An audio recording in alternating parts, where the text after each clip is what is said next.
Boa noite.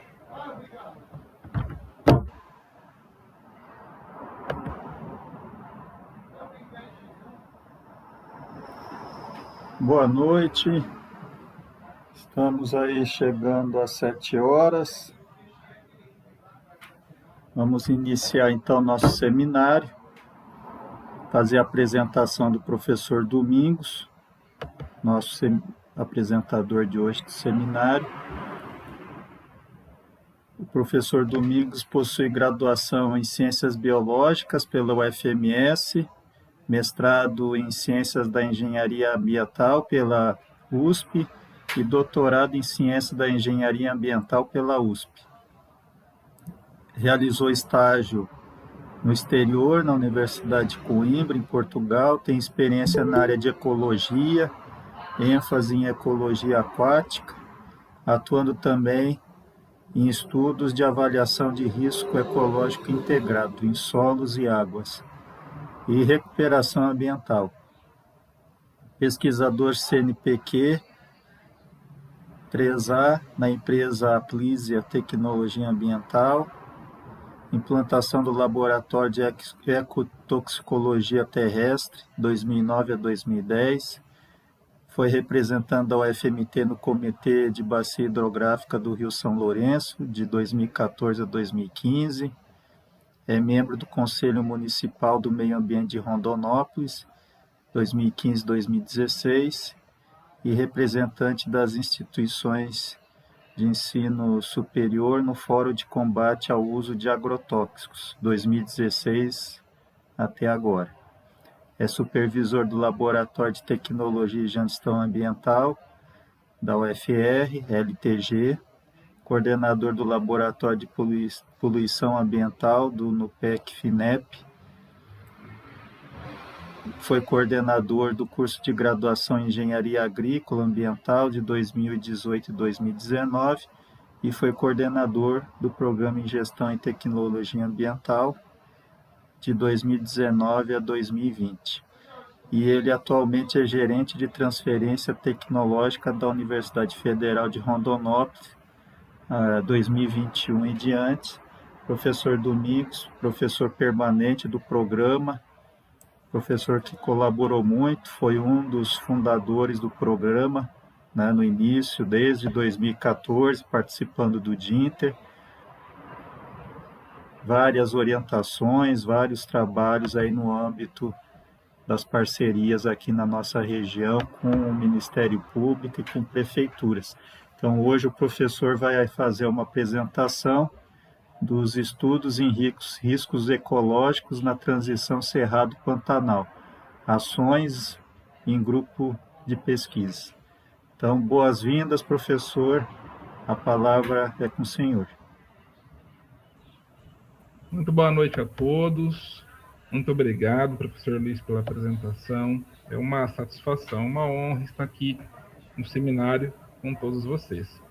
Eu vou só fazer um pequeno teste aqui. Eu vou passar um slide para verificar se nós estamos aí no caminho certo. Mudou o slide só para eu conferir aqui. Houve mudança? Sim, Ok, mudou. perfeito. Muito bem. Então, Foi e deu voltou. certo. Foi e Deu certo. voltou. Era isso mesmo. Muito bem, então, mais uma vez, boa noite a todos. Muito obrigado pela presença. Como o professor Luiz apresentou, meu nome é Domingos. Eu sou professor aqui no programa. E, basicamente, a nossa linha de pesquisa, antes de mais nada, eu até fiz uma pequena mudança no título, o professor Luiz me perdoe a delicadeza, pelo fato de que, quando a gente vai montando a apresentação, a gente vai recolhendo as informações que foram geradas e tudo que nós fizemos aqui é fruto de um trabalho coletivo muito grande, com o empenho de colegas professores e também dos estudantes de mestrado, tá? Da graduação, inclusive estudantes egressos do nosso PPG, que colaboram ainda com as nossas pesquisas, especialmente no âmbito do desenvolvimento tecnológico, que nós vamos aí a avançar mais a discussão. Também aproveito para, nesse momento, né, eu vejo que alguns dos nossos participantes estão matriculados na disciplina de avaliação de riscos ecológicos, não é mesmo? E por uma questão de agenda, pura e simplesmente, nós ainda não tivemos a nossa aula síncrona, né, de apresentação, mas garanto a vocês que a partir da próxima semana estaremos aí a 1000 por hora na nossa disciplina, tá? Então, nós vamos aí dar início, né, as atividades síncronas da disciplina na próxima semana, tá? O material área já está lá, né? E essa apresentação, inclusive, assim como eu já havia colocado nas mensagens do AVA, da avaliação da disciplina, elas contam, né, ela conta como participação na própria disciplina também. Bom, nós vamos lá. O tema nosso de hoje, até para introduzir o assunto, qual é o objetivo da nossa conversa hoje? Né? É encorajar todos os profissionais, de todas as áreas, a incorporarem em suas rotinas de trabalho as ferramentas relacionadas à avaliação de riscos ecológicos. Por quê? Porque nós observamos que o conceito de risco em si, ele é bastante intuitivo e ele é inerente a qualquer área de estudo. Então, nós, ao contrário de algumas áreas que, assim, por uma questão dos próprios conceitos, ou do próprio cabedal conceitual, exige que você se especialize cada vez mais, na avaliação de riscos ecológicos, a nossa filosofia é oposta. Né? Nós temos um conjunto a avaliação de riscos, ela é uma metodologia, ela possui conceitos próprios, sim, não é uma ciência, é um conjunto de técnicas, de práticas, ela se apropria dos conhecimentos de várias áreas do conhecimento e por isso pode ser aplicada em qualquer circunstância. Então, toda vez que se pensa em desenvolvimento econômico, em atuação no mercado produtivo, ou seja, qualquer ação no ambiente que possa trazer algum perigo, você está relacionado aí a riscos e, portanto, é possível você incorporar, mesmo que de uma maneira inicial, a avaliação de riscos e as suas, vamos dizer assim, suas vantagens dentro do contexto dos trabalhos que são desenvolvidos. Então, a gente encoraja, a gente faz essa palestra com vários exemplos, com aplicações as mais diversas, justamente para encorajar os profissionais a atuarem nessa área, incorporando que seja isso nas suas rotinas de trabalho.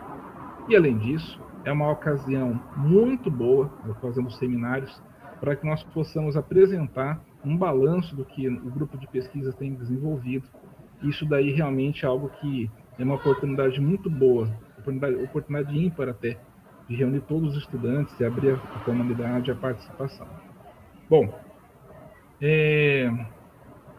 como eu havia dito, é importante que a gente destaque que esse trabalho é um trabalho coletivo, então eu sempre gosto de lembrar que nós fazemos parte do grupo de pesquisas de Tecnologia e Gestão Ambiental Inovadora, um grupo no CNPq, certificado pela nossa instituição, e que esse grupo de pesquisas, ele tem como chave o Laboratório de Tecnologia e Gestão Ambiental, que é onde tudo começou, mas além do Laboratório de Tecnologia e Gestão Ambiental, nós também temos outros laboratórios associados, então não é apenas o LTGA, o centro do processo, nós temos laboratórios de geotecnologias, coordenados aí pela professora Camila Mioto, pelo professor Dormandes, que também nos apoiam em várias atividades.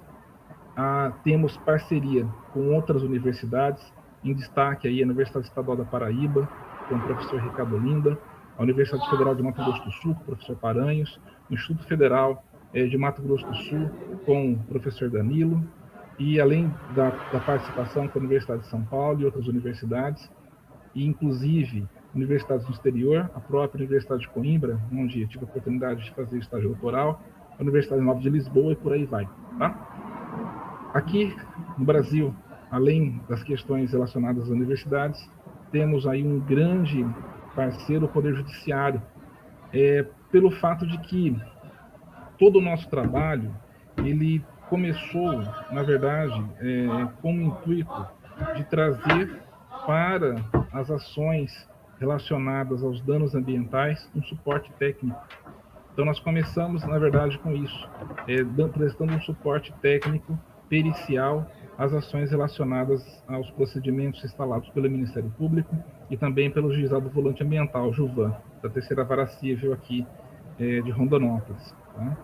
E nessa parceria com o Poder Judiciário, de prestar suporte técnico, em especial aos aspectos relacionados à poluição e resíduos, também temos como parceiros a Polícia Militar Ambiental, no qual também nós apoiamos bastante as atividades que necessitam aí um suporte técnico mais próximo, vamos dizer assim. Também temos uma parceria muito forte com o setor privado, especialmente com as spin-offs e as startups que foram criadas pelos egressos, tanto da graduação em Engenharia Agrícola e Ambiental quanto do mestrado, tá? Então, os estudantes que passaram aí para o nosso grupo de pesquisas, fizeram os trabalhos com foco em pesquisas científicas apoiadas aí em desenvolvimento tecnológico, tiveram a oportunidade e a orientação de abrir seus próprios negócios, de empreender, né? Isso daí tem se tornado uma parceria bastante valorosa para nós. E, por fim, o terceiro setor, que representa as organizações não governamentais e sem fins lucrativos, do qual, sem elas, realmente seria impossível aí fazer todo esse amálgama social da importância dos nossos projetos. Então, tudo que eu vou apresentar para vocês aqui é relacionado a todo esse esforço coletivo que eu havia citado anteriormente. Tá? Bom, só um minutinho aqui. Mas então, vamos de forma mais objetiva entender o que são os riscos ecológicos e por que nós estamos colocando tanto o tema de avaliação de risco como um procedimento importante. Isso aqui é uma ilustração, que nós temos um e-book que nós publicamos recentemente, tá? De estudos ecológicos na Bacia do Rio Vermelho. Depois eu posso passar o link para vocês, mas é fácil encontrar pela internet, tá? É gratuito, vocês podem ficar à vontade em fazer download, em copiar, né? Foi um resultado de um trabalho coletivo do grupo de pesquisas e também nós contamos muito com o apoio dos estudantes do curso de pós-graduação em Gestão de Tecnologia Ambiental. No final, todo mundo sai ganhando, porque você desenvolve um estudo científico, depois você publica isso na forma de um e-book gratuito, então isso conta com produção científica para o pós-graduando e também conta com um produto final de interesse social. Tá?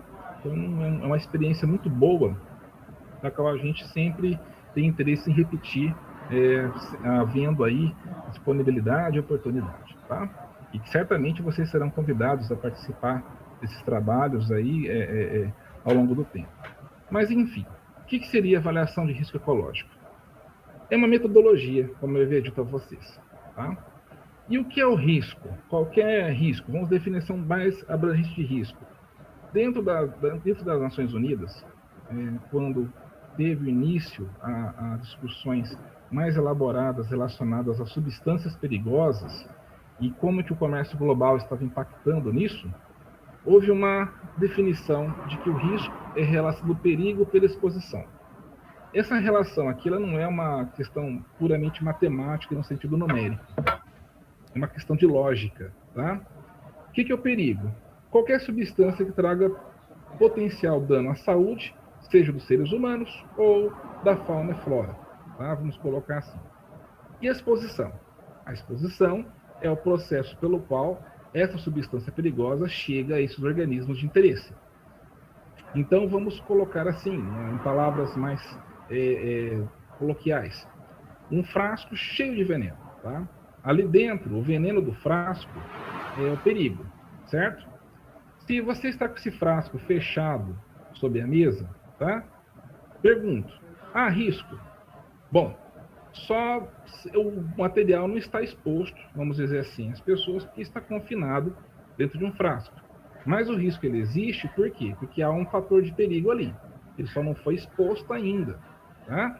E as formas de exposição são múltiplas. O frasco pode cair, alguém pode abrir o frasco de forma deliberada, acidental, enfim. Uma série de fatores podem levar à exposição, tá? Então, se não há uma via de exposição muito clara, mas o perigo existe, ainda há risco. Você só não tem risco quando você não tem o perigo. Se você tem um frasco sem veneno, vazio sobre a mesa, não há nenhum perigo, independente de você abrir o frasco ou não, tá? Você não tem risco porque o perigo não está ali. Então, esse conceito fundamental da avaliação de risco, ele faz com que há necessidade de que o pesquisador, o cientista, trabalhe com uma sinceridade muito grande, tá? Nós temos que ser muito francos na avaliação de risco. Porque, geralmente, quem trabalha com gestão de produtos perigosos ou qualquer outro tipo de substância que possa levar aí a danos à saúde, tenta minimizar os seus impactos, tenta esconder o real perigo das situações. Isso daí é uma prática que é feita não apenas por algumas empresas que têm interesses relacionados a isso, que vocês já devem aí ter ouvido falar desse tipo de situação ao longo da carreira de vocês, mas também por governos que tentam minimizar os perigos para não causar pânico à população, tá? Na análise de risco, você não tem espaço para isso. Você tem que assumir que só não há risco se não existe perigo. E a partir do momento que tem perigo, você tem um risco. E o pior tipo de risco do mundo, é aquele que não consegue ser calculado. Tá? Na área financeira, você tem uma definição de risco que também não é muito diferente desse conceito que nós estamos apresentando aqui. Claro que com a terminologia e os conceitos e as teorias próprias da área. Mas investimentos de risco também avaliam as questões relacionadas aos perigos desse investimento e aos fatores de exposição do investidor. Tá? Quando você fala de risco de morte por acidentes, também é uma relação de perigo e exposição. Tá? Então, o conceito de risco ele é muito intuitivo. Ele é aplicado não só aí por profissionais da área ambiental, mas como qualquer outra área. Então, por isso que esse conceito, esta metodologia, nós consideramos como bastante abrangente e bastante importante.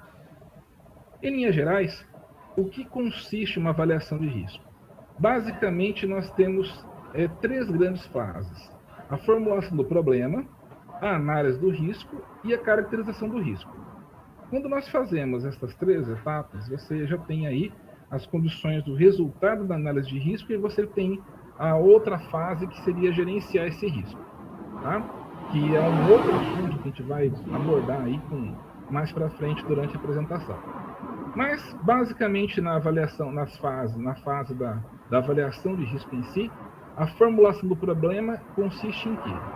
Em você reunir as informações disponíveis que existem sobre aquela situação, ou aquele local de estudo, ou sobre aquela substância de interesse, ou sobre aquele processo ecológico que pode causar danos à população ou à saúde dos animais, das plantas, e formular um problema. O que é? Dizer que de fato aquela relação daquela substância consiste num perigo e que existe alguma possibilidade ou existe uma exposição daqueles seres vivos de interesse ou do ambiente de interesse àquele fator de perigo, então consistindo aí no risco, tá? Vamos citar como exemplo, o que seria na formulação de um problema, que aliás é o tema de todo desse livro de estudos dos riscos ecológicos, trata apenas da formulação do problema. Assumir que é um problema, que é um cenário de risco ecológico, o despejo de esgotos de efluentes não tratados no Rio Vermelho. Ponto. Isso é uma situação. Aí vem a pergunta, isso consiste num problema de risco ecológico? Sim. Por quê? Porque existem estudos que demonstram que efluentes não tratados, eles causam danos à fauna e flora e causam perdas de qualidade de água, tá? Então, com base nesse cenário, você formula o problema dizendo que, olha, quanto mais esgoto nós colocarmos sem tratamento nos rios, maiores serão os danos, tá? Então, com isso, você tem a caracterização de um problema. Você formulou um problema de risco. Tá? Em uma outra etapa, você realiza a análise do risco. O que é? Caracterizar quais são os reais efeitos daquele cenário, daquele problema, daquele perigo exposto, daquele problema formulado. Vou citar como exemplo. Qualquer quantidade de esgoto que você lance no rio de fato totalmente prejudicial ao sistema? Não é. Existe uma capacidade ambiental que está relacionada aí ao conceito de resiliência, e no caso de efluentes está relacionado aí ao poder de autodepuração, que diz que, através de alguns modelos matemáticos, é possível dizer, e também experimentais, é possível dizer que, dependendo da quantidade de esgotos e da quantidade de água do rio e da qualidade dessas águas, até uma certa proporção de esgoto, né, e água do rio, você não tem um impacto significativo na qualidade das águas. Ou, pelo menos, que você tenha esse impacto concentrado em um pequeno trecho do rio, em comparação ao rio como um todo, ou seja, nas imediações aí de um ponto de lançamento de esgotos. Tá? Então, isso daí é análise do risco. É você dizer quanto, né, desse problema afeta o sistema, ou quanto você consegue realmente dizer qual seria o limiar de segurança, vamos dizer assim, dessa contaminação. Um outro fator que também pode ser usado como exemplo para dizer o que seria uma análise do risco, uma caracterização da exposição. Você dizer a quantos miligramas de poeira um trabalhador pode ficar exposto. Né? Se você tem lá uma unidade de fabricação de rações, por exemplo, e aquilo lá gera poeira, existe um padrão, uma recomendação, uma norma da Organização Nacional Mundial de Saúde, existem normas do CONAMA, recomendações do Ministério da Saúde, da Vigilância Sanitária, dizendo, olha, até tantos ppm de partículas em suspensão no ar, o ar ainda é considerado respirável. A partir disso, você tem que ter EPI, você tem que ter elementos para prevenir a poluição. Então, esses valores, esses limites de exposição, foram definidos com base numa análise de risco. Por quê? Se constatou que a partir de um certo grau de poluição do ar, aquelas partículas causam danos severos à saúde, tá? E que realmente o trabalhador está aí sob um risco muito grande de contrair uma doença, muitas vezes, dependendo do que for, até irreversível, ou vir a óbito por um dano agudo. Tá? Então vejam como a avaliação de risco é bastante intuitiva e temos vários exemplos. Por fim, na caracterização do risco, nós realizamos aí, já com base em todo de posse dessas informações todas de como funciona o processo de degradação, né, de contaminação, da exposição ao perigo, de posse de tudo isso, nós fazemos as estimativas de riscos e as descrições disso, ou seja, um relatório em que você vai realmente constatar e tentar estimar aí por métodos quantitativos, matemáticos ou qualitativos, até onde vale a pena você ficar exposto àquele perigo. Tá? Nesse sentido, volto ao exemplo, né, do ar contaminado para os trabalhadores, em que você determina que você tem que controlar a poluição do ambiente, do ar, daquela fábrica de rações, porque a partir daquele limiar de contaminação, os trabalhadores estão em risco. Então, se passar daquilo, ou você retira os trabalhadores de lá, ou você coloca EPIs que sejam suficientes para proteger o trabalhador. Isso é a estimativa de risco. Tá? Depois que você tem isso nas mãos, você parte para o gerenciamento do risco, que é você realmente colocar, olha, então nesse caso, vamos fazer o seguinte, que seria a melhor alternativa de gestão de risco? Vamos então adotar medidas aí para monitorar a qualidade do ar daquele ambiente e a partir do momento que a contaminação exceder os limites que nós estipulamos na caracterização de risco, tem que colocar EPI. Pronto. Isso está criado então um protocolo de gerenciamento do risco. Ou seja, o perigo vai estar ali, tá? As pessoas, no caso, né, no exemplo da fábrica, estarão expostas ali ao perigo, mas o risco está sendo gerenciado. Por quê? Porque você reconhece que ele existe, tá?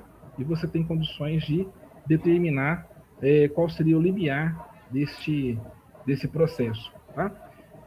O que é importante considerar, sempre lembrar, é que a avaliação de risco é um processo interativo. Então, é tanto interativo como também iterativo, ou seja, ele é repetitivo. Tá? Você não se detém a uma constatação e segue a vida inteira com aquele padrão de gerenciamento sem fazer uma revisão. Por isso que os limites de contaminação, de qualidade das águas, dos solos, ou os limites de contaminação das normas de trabalho, segurança do trabalho, por isso que estão sempre mudando. Porque sempre há a possibilidade de estudos que demonstrem que aquele relatório apresentado, ele se demonstrou insatisfatório, ou ainda se demonstrou arriscado, e por isso a necessidade de você mudar.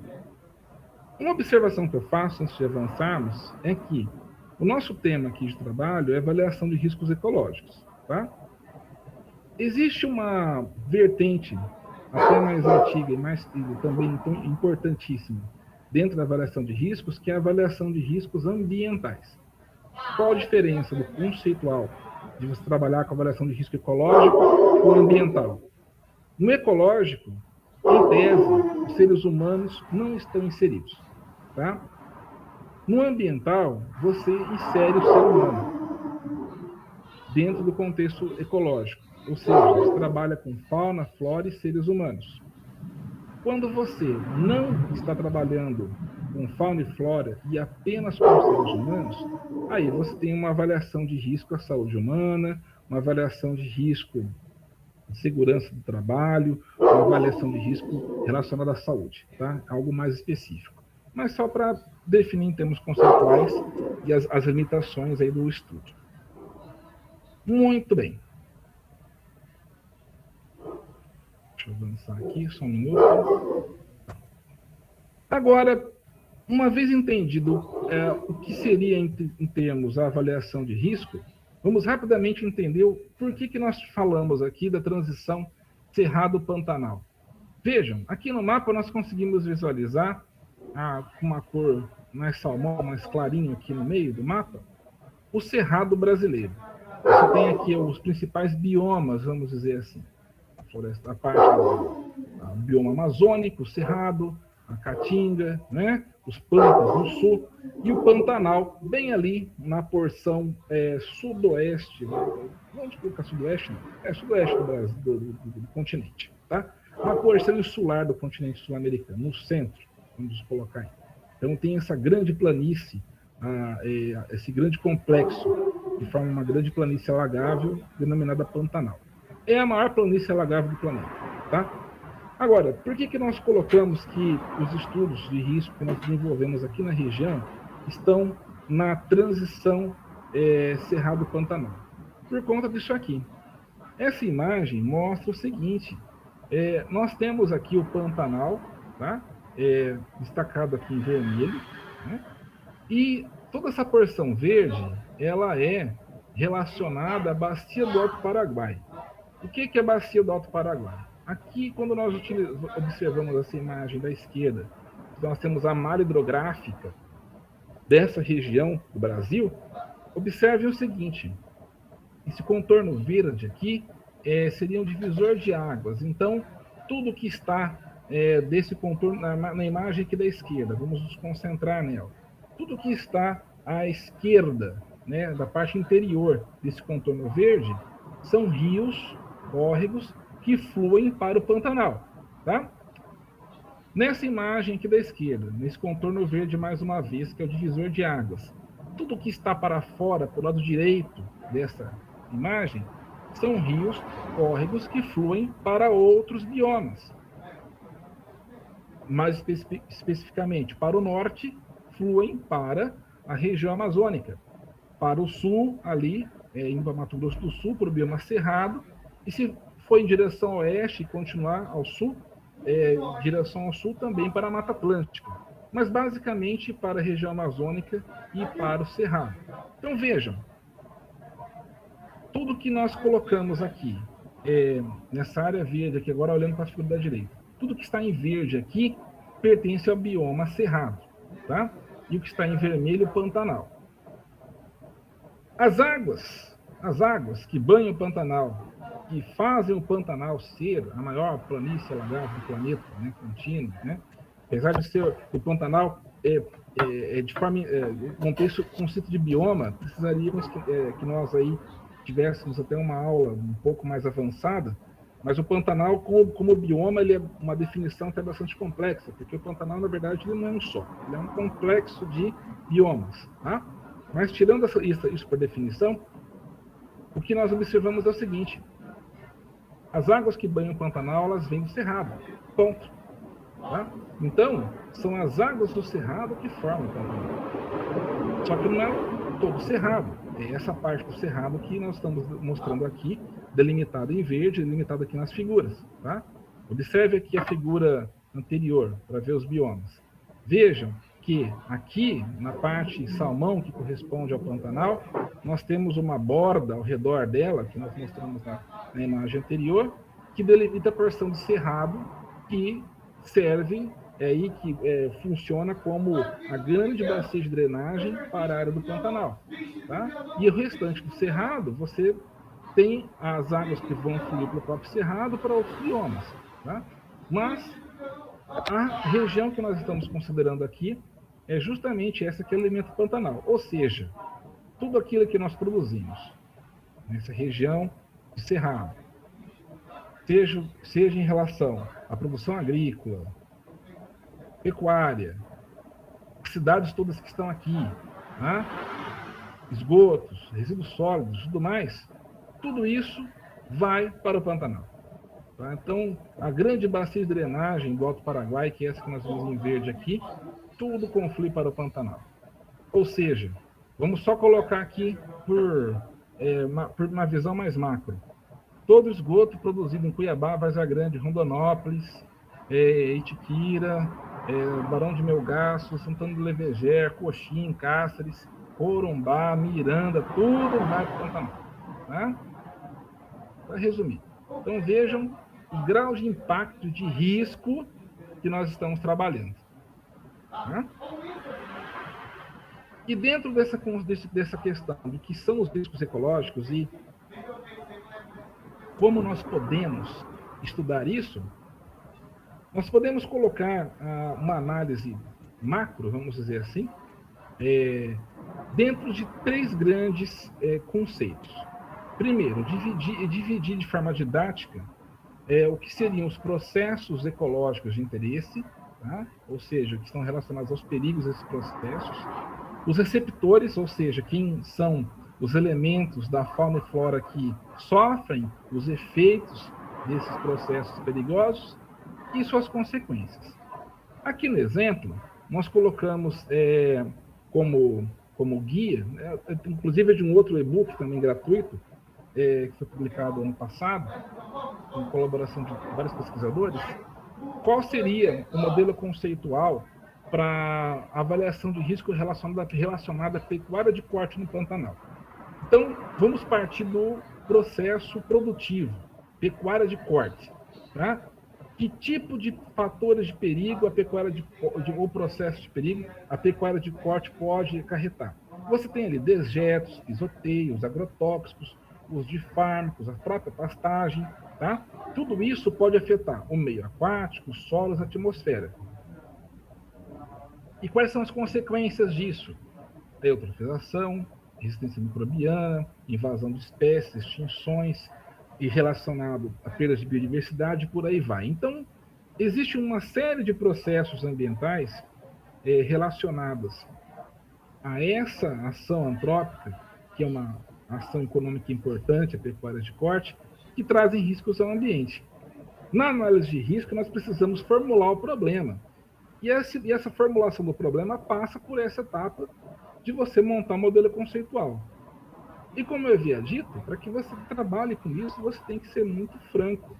Você não pode simplesmente tentar relativizar ou dizer que, mas a pecuária não afeta, não tem tanto agrotóxico, porque em relação à produção de soja. Não façamos esse raciocínio. Assumamos que isso existe, tá? E a avaliação de risco, ela vai ter como ferramenta, como objetivo, quantificar a importância disso. Tá? Não vamos negligenciar nenhum tipo de informação. Aliás, na avaliação de risco, muito legal, sabe o quê? É que nenhuma informação é pouco importante. Para avaliação de risco, tudo importa, qualquer tipo de informação. Não existe informação boba, informação besta, dado pontual, isso na avaliação de risco não existe. Tudo tem um contexto, tudo tem uma importância, tudo pode contribuir para formar os elos aí que vão compor a compreensão do problema maior. Então, para citar como exemplo, nós temos isso aqui, né? A formulação de um modelo conceitual. E você formula esse modelo conceitual de que forma? Várias possibilidades. Você pode tanto ir a campo, fazer testes, você pode fazer uma revisão de literatura, tá? Você pode fazer entrevistas com especialistas, enfim, você tem uma série de possibilidades. O que é importante nesse ponto aqui da apresentação é que vocês olhem para isso, que é um modelo conceitual de risco, tá? Depois, quando quem tiver na disciplina, a gente vai explicar mais detalhes, mas quem tiver interesse, salva aqui o nome do livro, depois faz download para dar uma lida nesse capítulo e nos outros, que é um livro bem interessante. O importante é vocês olharem para isso aqui e começar a pensar nas linhas de pesquisa de vocês e falar, nossa, mas será que eu consigo colocar o meu problema de estudo, se o meu problema de estudo está relacionado a um fator que causa danos ambientais, será que eu não consigo montar uma avaliação de risco conceitual, pelo menos, com base no meu conhecimento, com base na minha revisão bibliográfica? Eu tenho certeza que sim, tá? Tenho certeza que sim. Então, observem isso aqui, mas projetem a experiência de vocês, o trabalho de vocês, do objeto de pesquisa de vocês, tá? E vocês vão descobrir que é possível fazer um diagrama como esse, na verdade até melhor do que esse, mostrando as possíveis relações aí entre o processo perigoso, os receptores e as consequências disso. Dentro, é claro, aí pode puxar, no caso que nós puxamos de uma atividade econômica, pecuária de corte, que é bem ampla, né? Então, essa primeira abordagem é um convite de encorajamento que nós fazemos. E se tiver dúvidas, pode me procurar, que estou à disposição. Bom, aí, dentro desse conceito, desse contexto todo, vamos colocando aqui o Rio Vermelho, trazendo para a realidade da bacia do Rio Vermelho, que compõe parte dessa transição Cerrado-Pantanal, como havíamos colocado na apresentação anterior, tá? O que nós constatamos, né? Qual foi o modelo conceitual? Que você tem as fontes de perigo aqui, para a qualidade das águas, em especial, são sempre questões de natureza decisória. O pessoal fala, não, mas como assim? O esgoto não é um perigo? O resíduo sólido não é um perigo? Sim, de fato é. Mas o resíduo sólido e o esgoto não surgiram do nada na bacia. Tá? Houve uma decisão de colonizar essa região e há uma decisão de manter a urbanização. Então, é uma natureza decisória. Vejam, né? Não é uma questão relacionada a uma causa natural. Poderia ter alguma fonte de material radioativo de superfície, alguma fonte de xisto betuminoso, sei lá, qualquer coisa que pudesse agregar toxicidade às águas, mas não é isso. O que tem aqui são questões antrópicas de natureza decisória. O ser humano quis que aquilo acontecesse. Então, efluente industrial, doméstico, queimada, tudo isso são questões decisórias. Produção de corte, uso de agrotóxicos, são decisões. Tá? Então, a origem dos perigos aqui é de natureza decisória. E os receptores ecológicos, quem sofre as consequências disso? As águas superficiais, as águas subterrâneas, a flora, a fauna, etc. E quem são os bens a proteger? De natureza legal ou de interesse, né? No caso aqui nós colocamos, ao invés de colocar as consequências, nós pulamos um pouco aqui as consequências e fomos direto para bens a proteger. Então, é necessário que haja proteção da integridade de terras indígenas, porque elas existem aqui, estão demarcadas e precisam ser mantidas. Há interesse em manter a biodiversidade, há interesse em manter os processos econômicos e há interesse em manter a saúde da população. Então, as consequências estão embutidas nesse ponto aqui dos bens a proteger. Fizemos isso para poder sintetizar um pouco a apresentação. Tá?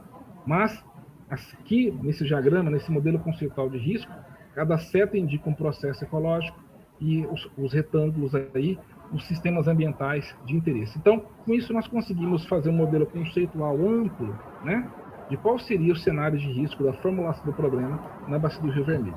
Aí vocês vão dizer, mas professor, isso aqui é bastante intuitivo, né? De fato é. E de fato é. O interesse foi esse mesmo. Mostrar que é intuitivo, mas precisa ser registrado, precisa ser colocado em uma metodologia para que possa ser devidamente estudado.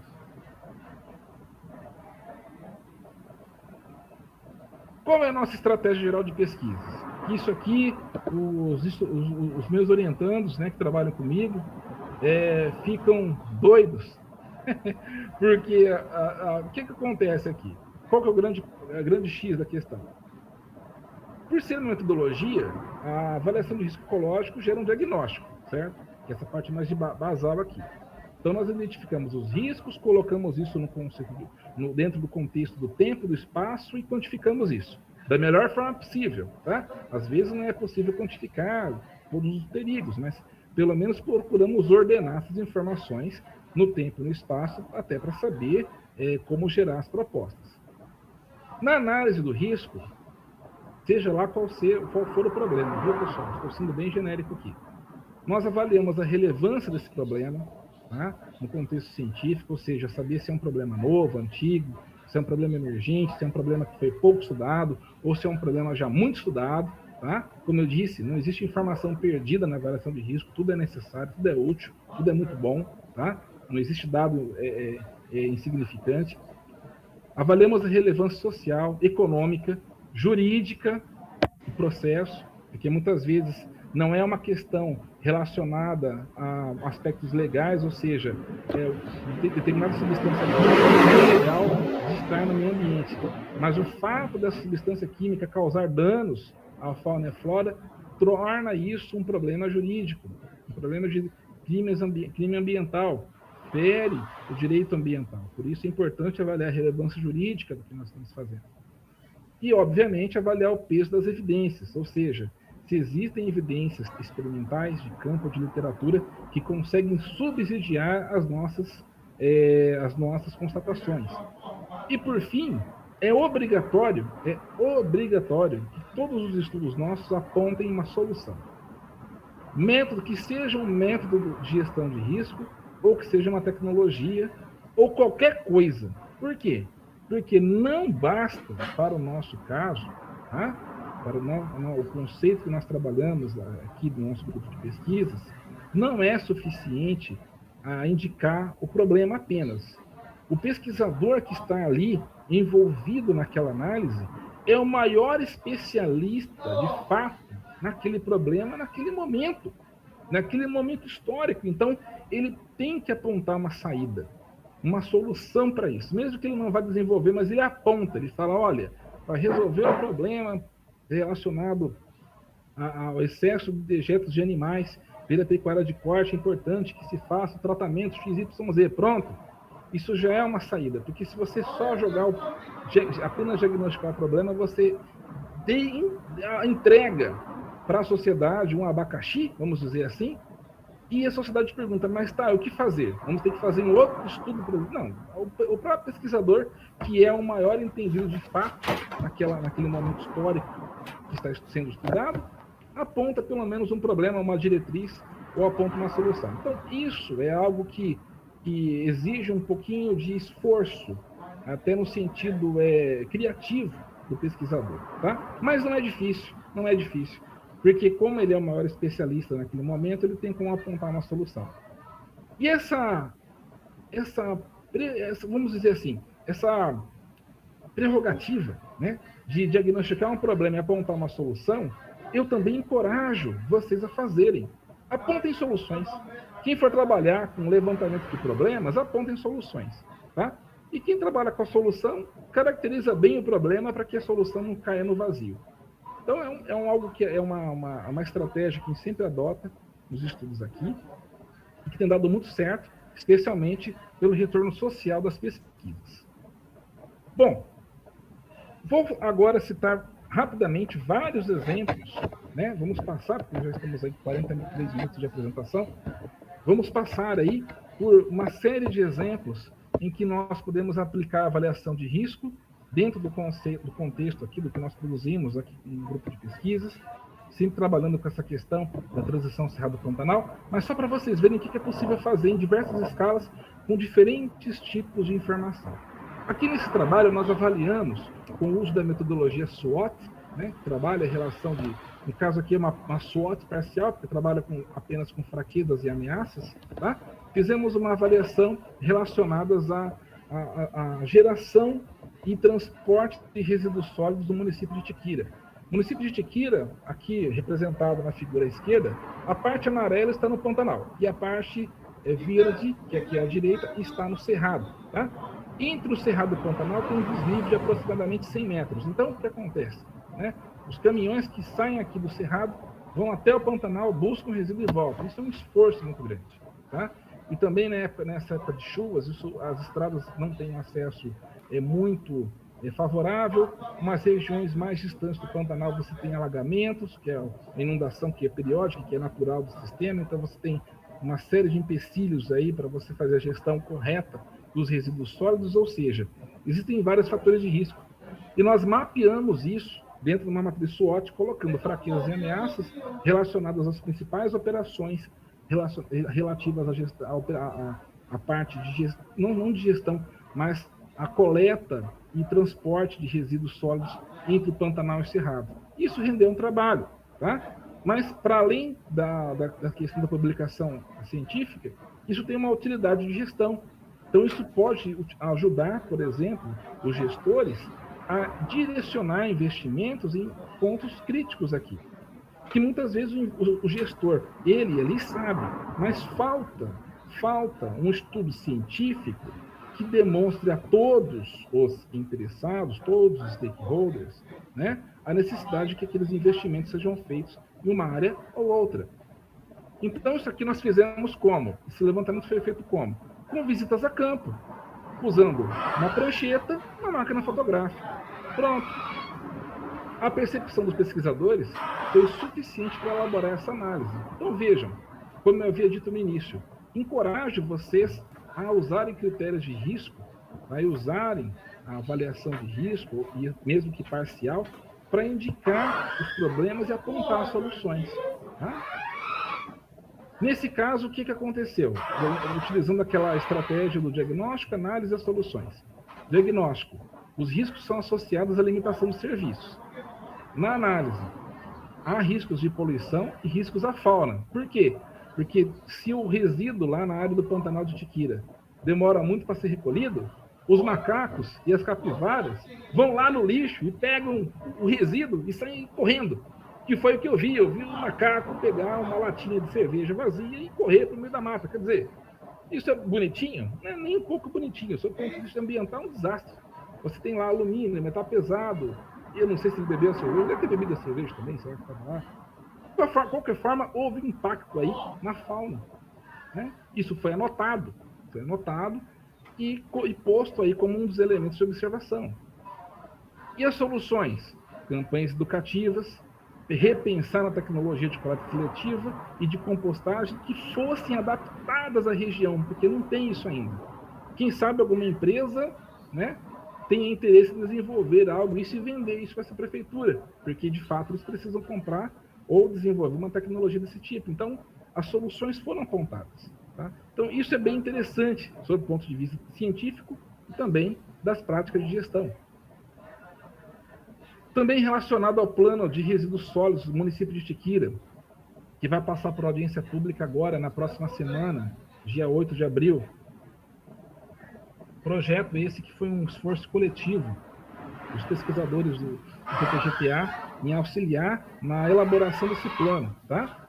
Nós fizemos para vários programas, para todos os programas, uma pequena avaliação de risco, dizendo quais seriam os riscos da execução, da não execução, de algumas atividades. Por exemplo, aqui, para a coleta seletiva, primeira etapa ali, programas e ações, campanhas educativas. Então, quais são os cenários de risco? Vamos supor, ausência de campanhas, ou campanhas pontuais, né? Quais seriam os riscos associados à ausência de campanhas? O risco é não mobilização da comunidade, tá? E qual o impacto? Fracasso do sistema de coleta seletiva. Então, isso está documentado. No texto, vem a explicação do porquê que nós constatamos isso. Mas isso aqui, pessoal, é um mapeamento de riscos, tá?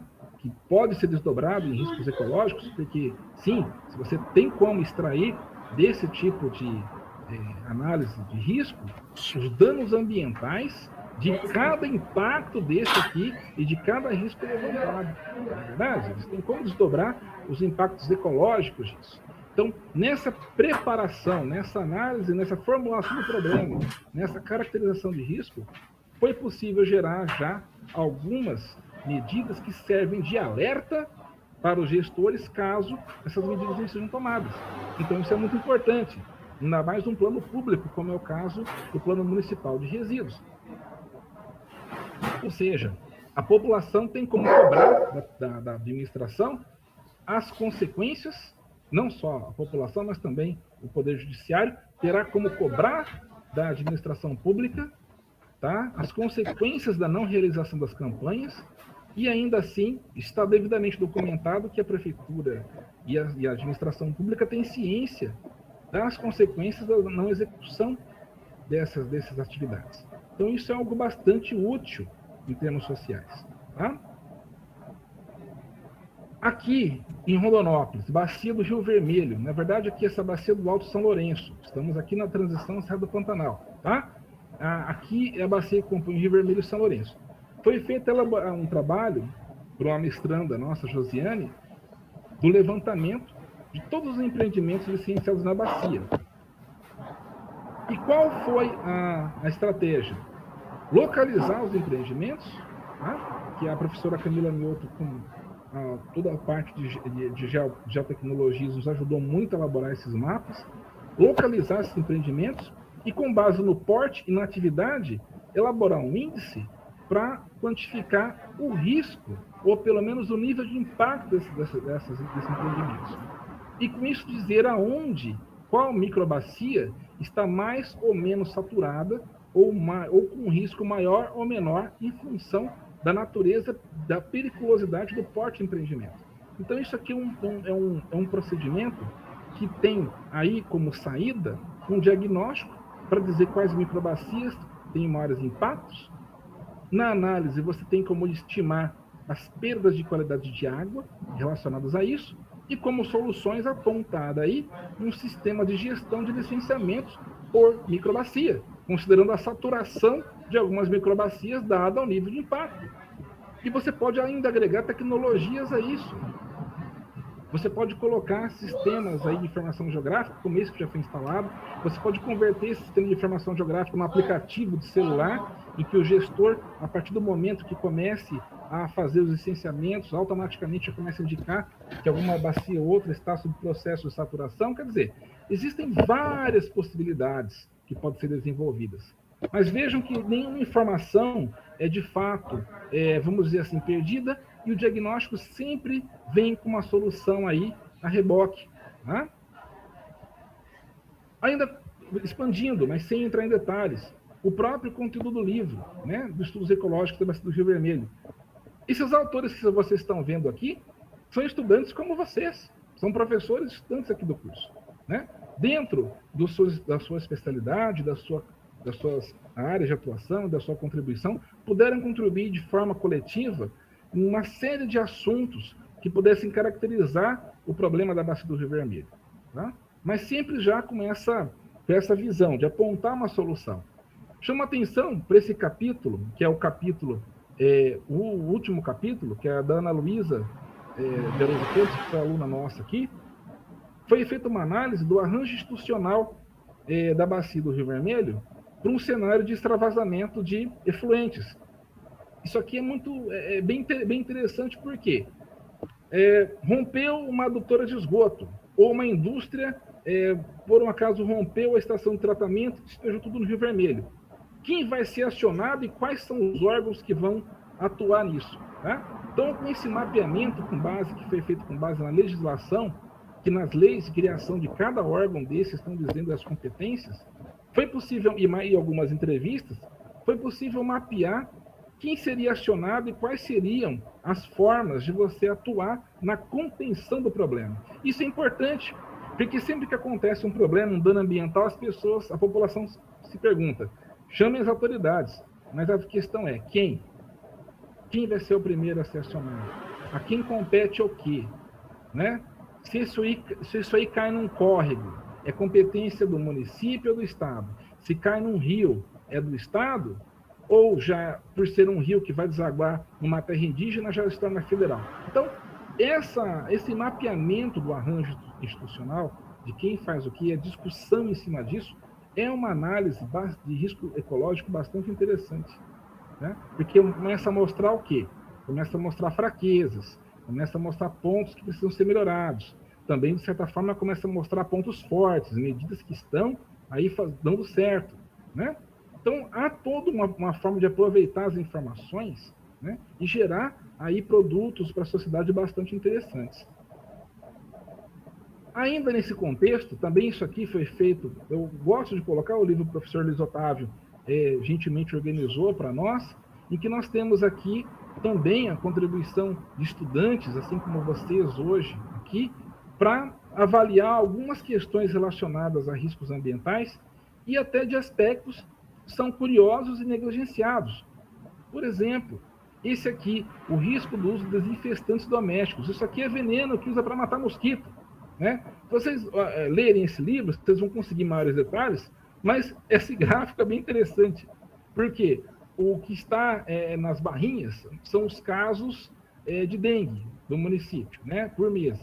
E a linha vermelha, a venda dos venenos em spray, que chega aí a 1.600 litros por mês, né?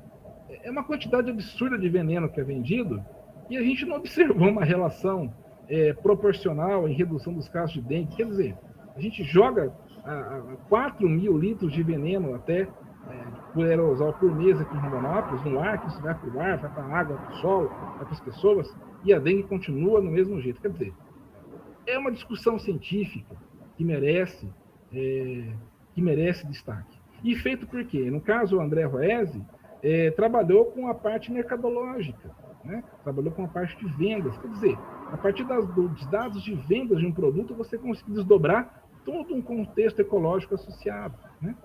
Então, isso daí é o tipo de estudo, pessoal, que eu digo para vocês que é possível a gente desenvolver, né? Ainda avançando e já indo para a última parte da nossa palestra, antes de abrirmos para perguntas, rapidamente sobre um outro aspecto importante, a parte dos agrotóxicos, que é considerado o principal fator de risco, né, na área agrícola, que até então nós falamos bastante de coisas relacionadas à indústria e à área urbana. Isso aqui também é um trabalho derivado aí de conjunto com estudantes, todos que vocês estão vendo aí, aqui tem professor e egresso do programa, tá, pessoal? Tá? Alunos estudantes como vocês, mestrado. Desenvolvemos um método para elaborar mapas de risco da aplicação de defensivos em relação ao uso do solo. Isso aqui está no artigo, é um exemplo dos mapas que podem ser gerados. Aqui, no caso, para o carbofurano, o que está em verde significa que é um risco médio, tá? E o que está em vermelho significa que é um risco alto. Ou seja, numa determinada área de produção lá em Campo Verde, se o produtor ou a empresa, né, tiver interesse em gerenciar os seus riscos de contaminação por carbofurano, não aplica na área vermelha. Olha, isso é um produto tecnológico de extrema importância. Considerando hoje aí que você tem agricultura de precisão, que você tem interesse nas certificações ambientais, esse tipo de abordagem é extremamente importante, tá? E é um artigo científico, uso científico, que pode ser transformado num produto tecnológico também. Na verdade, dentro do artigo, por ser limitado, nós mostramos só 3 mapas, mas foram gerados 64 mapas iguais a este, um para cada princípio ativo, tá? Então, ou seja, é uma metodologia que pode ser desdobrada, né? Pode ser aplicada em outras realidades, em outros contextos. Aqui nós pegamos uma área experimental em Campo Verde, que nós conhecemos bem, mas poderia ser aplicado para qualquer lugar do mundo, né? Dentro da questão das soluções, olha que interessante. Nesses estudos que nós colocamos, então, sendo necessário redução do uso de agrotóxicos e considerando o risco, um fator de risco que foi observado foi a forma como os agricultores lavam os pulverizadores costais. E uma estudante também de mestrado desenvolveu aqui, claro que isso aqui, como eu disse, é um trabalho coletivo, nós patenteamos um método para que você, um processo em que é possível fazer o descarte da água que está no tanque do pulverizador diretamente no sistema de tratamento, sem contato direto humano. Ou seja, o produtor não precisa mais pegar aquele tambor de veneno, lavar no tanque 3 vezes, não. Com essa metodologia aqui, que está descrita aqui nessa patente, nós temos condições aí de fazer o descarte com o mínimo de contato. Então, quer dizer, tudo isso aqui, pessoal, eu estou apresentando, são produções nossas e feitas assim, com aquela lógica, né?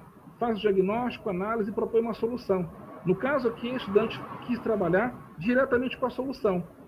Todo o desenvolvimento entrou como parte científica, o estudo científico para isso aqui, e no final gerou, além do artigo científico, um depósito de pedido de depósito de patente, no caso, patente de processos, né? O que é algo bastante interessante também para a universidade, também pensando em questões de aplicação futura. Agora, isso aqui é para brincar um pouco com vocês, né? Quem fez estatística multivariada, geralmente quando vê essa tela, sente arrepios, né? Eu não sei porquê, o pessoal às vezes tem medo da estatística, tem medo do R, mas eu só quero colocar o seguinte, na verdade, é mais uma questão de falta de hábito, viu, pessoal? Vocês com o tempo vão perceber que o R, a estatística multivariada, tudo que dá para fazer com o ambiente de programação R, é algo extremamente valioso, tá? Só quero colocar rapidamente o seguinte, observem aqui, né? Que nós temos aqui no lado inferior, isso aqui é feito, claro, com parceria com o professor Ricardo Olinda, que é um grande especialista em estatística nosso aqui. Aqui nós temos o lado direito inferior, uma análise especial, um dplot, com cada número desse representa um princípio ativo, um tipo de agrotóxico, em 3 classes, fungicida, herbicida e inseticida, que são por essas cores que estão aqui diferentes, tá? E qual é o objetivo dessa análise? Tentar entender, aqui, vamos agora olhar aqui para o lado esquerdo inferior, né? Com base nas propriedades físicas e químicas, na verdade, propriedades físicas, né? De mobilidade, desses princípios ativos, qual é o grau de importância de cada uma na variabilidade total, tá? Do comportamento desses agrotóxicos, considerando que todos eles estão ali no ambiente. Em síntese, vamos encurtar um assunto que na disciplina, quem faz a parte de avaliação de riscos vai ver com mais calma isso.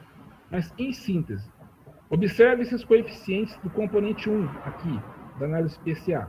Esses valores indicam o peso, o load, o peso tem importância dessas variáveis que você está vendo, CalW, CalCida, T50, para a variabilidade dos dados. Nós podemos pegar esses valores e transformar isso num coeficiente para um índice, que vai nos dizer o peso ou impacto daquele agrotóxico naquele local. E com isso podemos gerar uma ferramenta, gerar um índice, que vai poder dizer para o produtor que ele vai poder escolher dentre todos esses 59 que estão aqui, quais os que têm o menor impacto ambiental, e com isso fazer uma resseleção dos seus princípios ativos, tá? E promover uma agricultura um pouco mais sustentável no que diz respeito à parte de produção, né? Ou pelo menos calcular os riscos associados à aplicação de agrotóxicos. Isso aqui vai virar um artigo e, subsequentemente, pode ser transformado num programa de computador, num aplicativo, em que nós já temos aqui a modelagem matemática e estatística. Podemos utilizar a linguagem de programação para dizer, olha, o produtor selecionou 5, 6 produtos aqui. O programa calcula quais que têm o menor risco ecológico.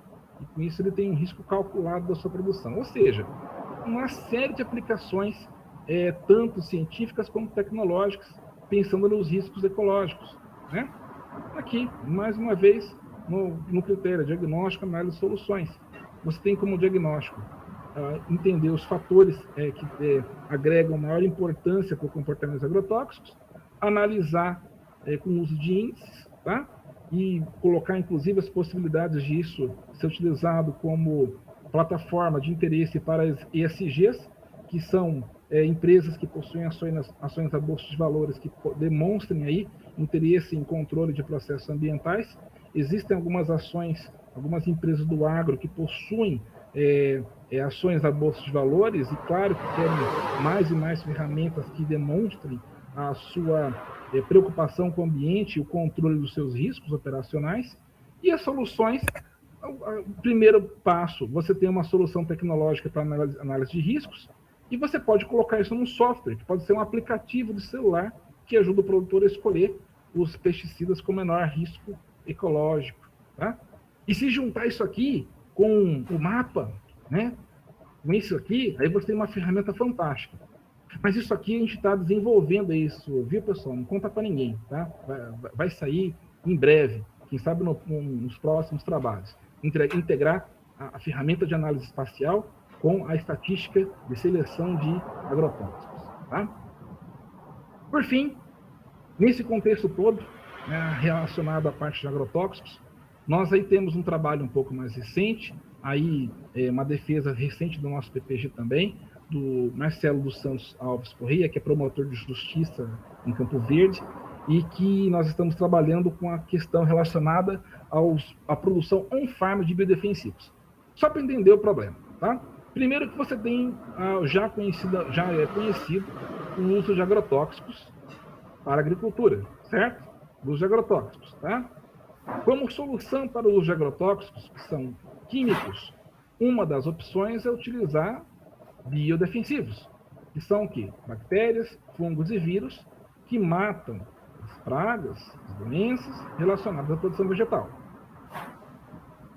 Um dos mais usados é a tecnologia relacionada ao Bacillus thuringiensis, ou BT, que é uma bactéria que vive no solo.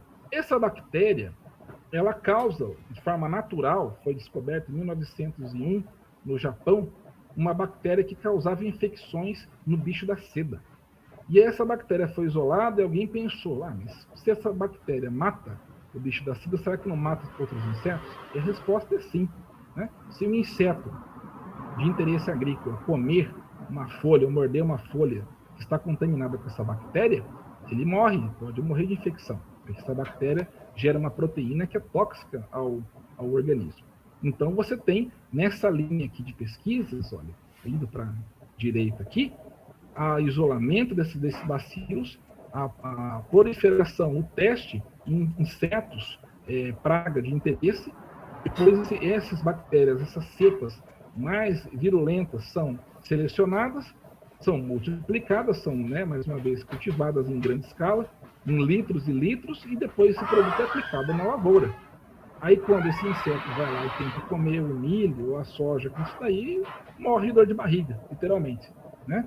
Causa uma infecção e morre. Em outra linha, essa aqui para a esquerda, genes que são associados à produção dessas proteínas que são tóxicas aos insetos, são isolados, tá? E inseridos por engenharia genética dentro da planta.